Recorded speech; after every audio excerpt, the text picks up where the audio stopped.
14º capítulo, quando Deus parece distante. Ele se escondeu do seu povo, mas eu confio nele, e nele ponho a minha esperança. Deus é real, a despeito de como você se sinta.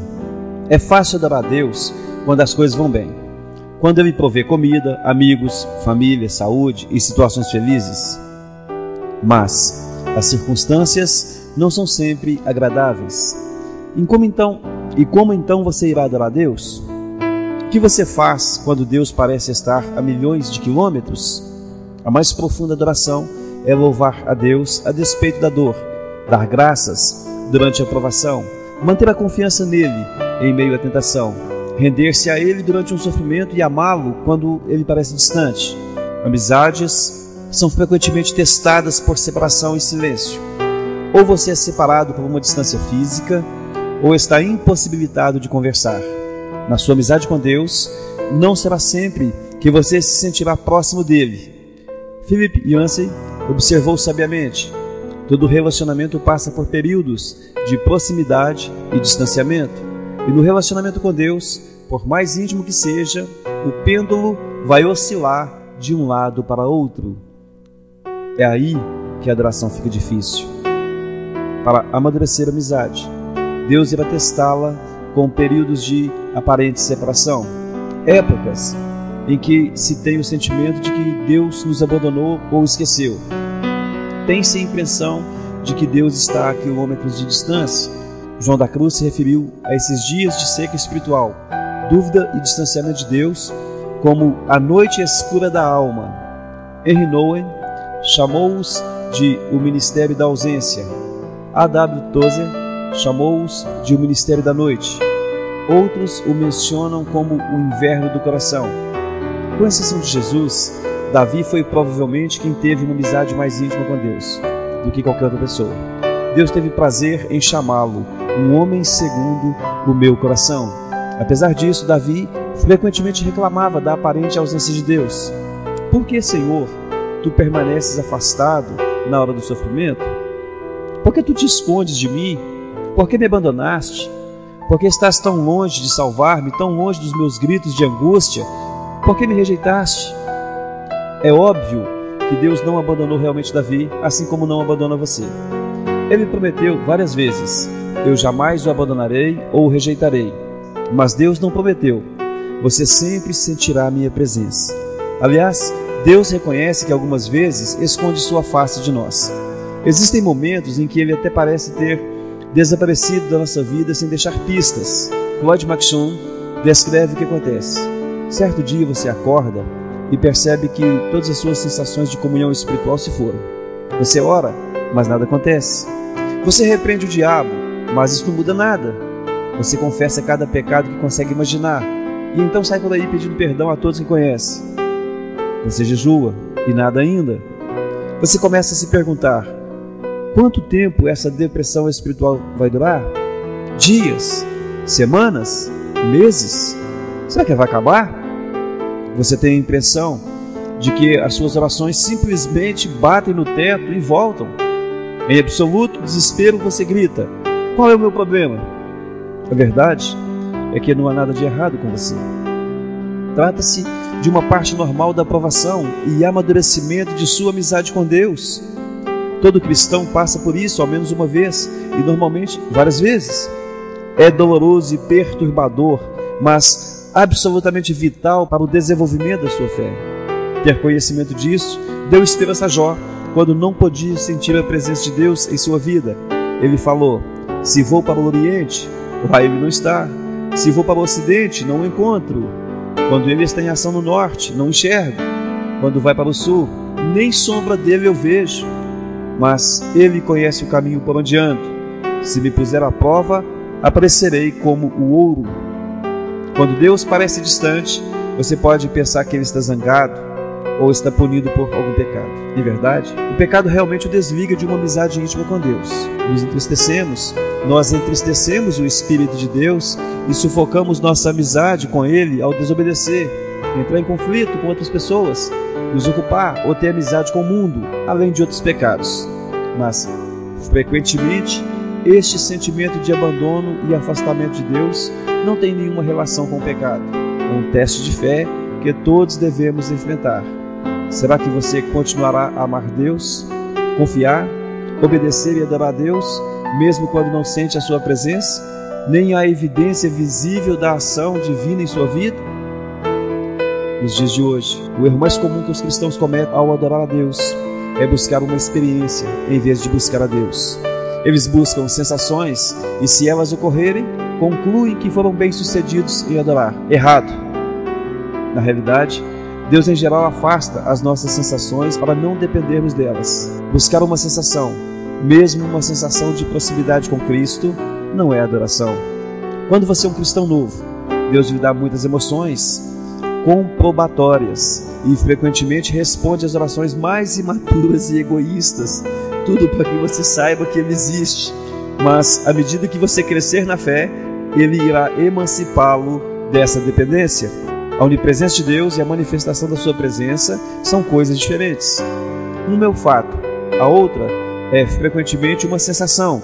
Deus está sempre presente, mesmo que você não perceba sua presença, e sua presença é muito profunda para ser medida por uma mera emoção. Sim, Ele quer que você sinta a sua presença, porém Ele está mais interessado que você confie, e não tanto que o sinta. Fé e não sentimentos agrada a Deus.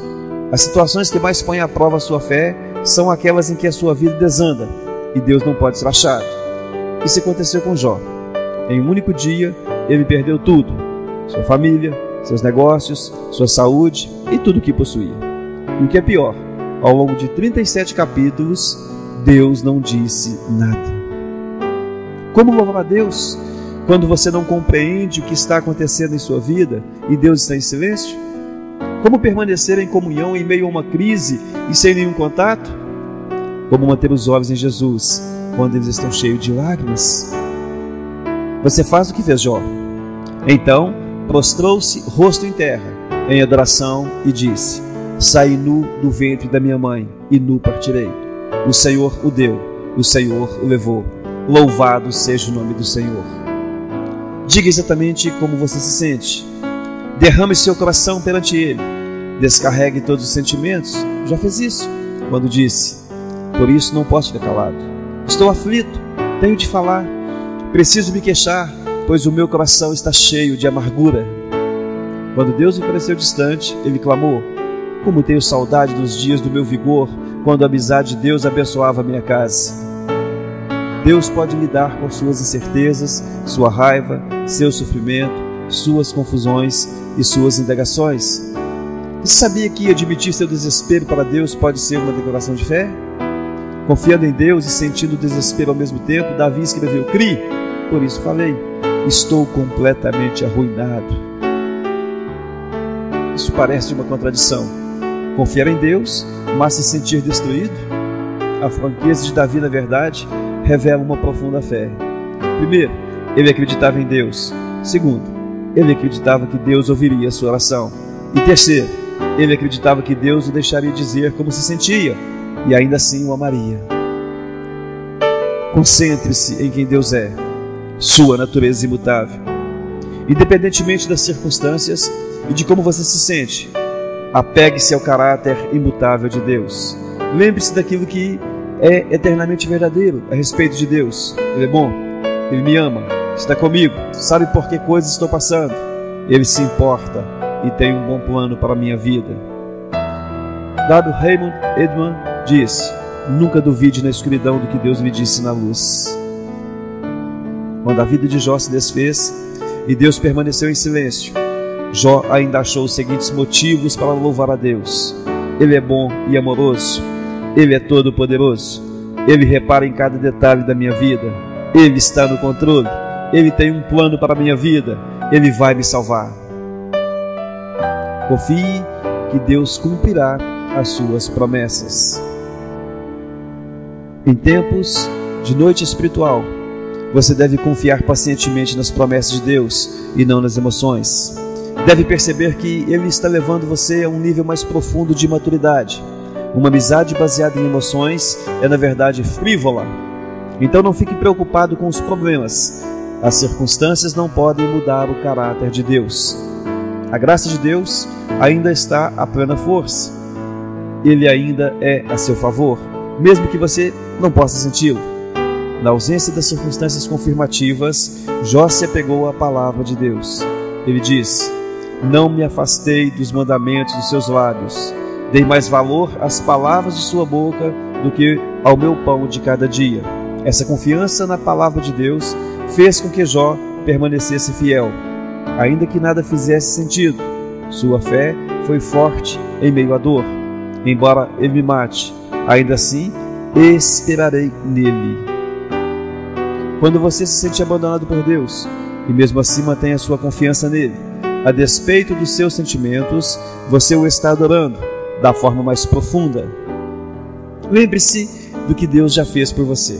Se Deus nunca tivesse feito nada por você, Ele ainda mereceria seu louvor ininterrupto pelo resto da vida, por causa do que Jesus fez por você na cruz.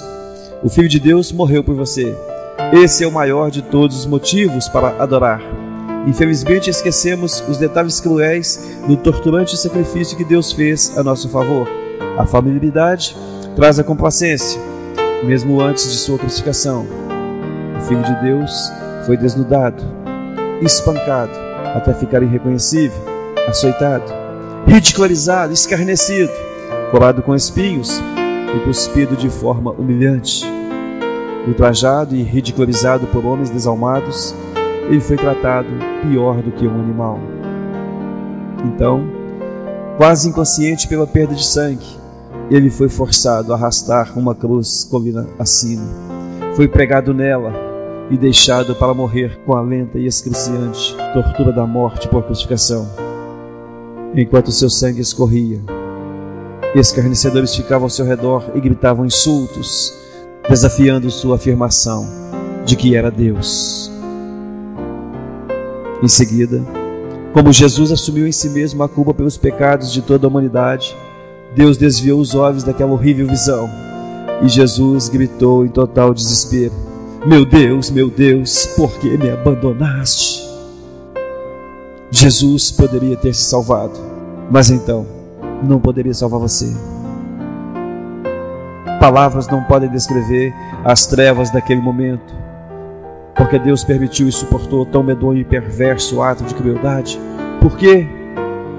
Para que você pudesse ser poupado da eternidade no inferno e para que você pudesse partilhar de sua glória para sempre. A Bíblia diz: em Cristo não havia pecado, mas Deus colocou sobre Cristo a culpa dos nossos pecados, para que nós, em união com Ele, vivamos de acordo com a vontade de Deus. Jesus desistiu de todas as coisas para que você pudesse ter todas as coisas. Ele morreu para que você pudesse viver para sempre. Somente isso já vale seu agradecimento e louvor contínuo. Você jamais deveria se perguntar por que motivo deveria ser grato. 14º dia, pensando sobre o meu propósito.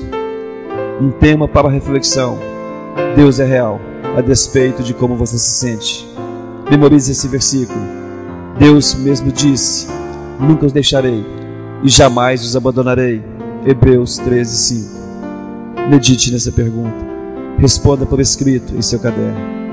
Como me concentrar na presença de Deus, especialmente quando Ele parece distante?